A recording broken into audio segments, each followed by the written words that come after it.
So the first issue has been resolved and the ABS deal is taken care of. Nice work. We don't have to worry about that anymore, right? Now, upon further scanning, we got another code, and that told us that there was an issue with the fuel sending unit. That's what was whacking out our gauge up there. So we know where the problem is. Yeah, that's the good thing. We know where the problem is, and that's the bad thing because we know where the problem is.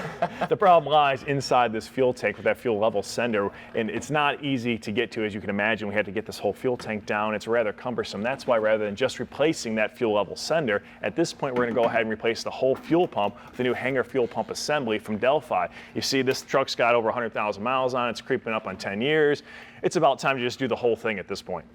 Now, Delphi makes a direct factory replacement for this, so we'll get this ready to go in. And the cool thing is, this particular fuel pump is made with patented Gen 4 turbine pump technology. What that means is, if a small piece of sediment or junk were to get past here and get into the pump, that turbine technology spins it all around, so that little piece of junk will get cast off to the side, and it's like an extra cleaning step for the fuel before it gets sent up to the engine. It also uses less power, so there's less power draw, and it operates under higher pressure, so that's good for quick startups right there. It's like getting an upgraded fuel system for an old truck, really. And you talk about upgrades too, there's a couple other benefits about this pump that are great from Delphi. One is the Packard OE wiring.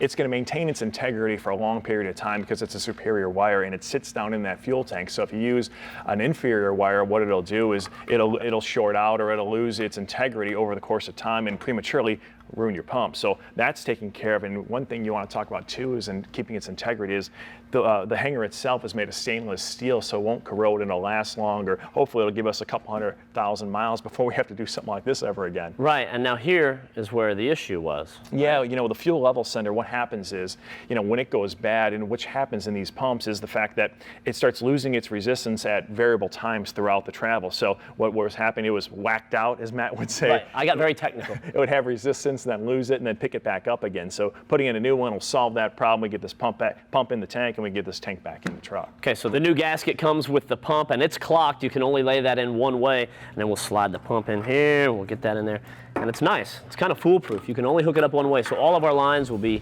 right there. Boom. That's where it needs to be, right?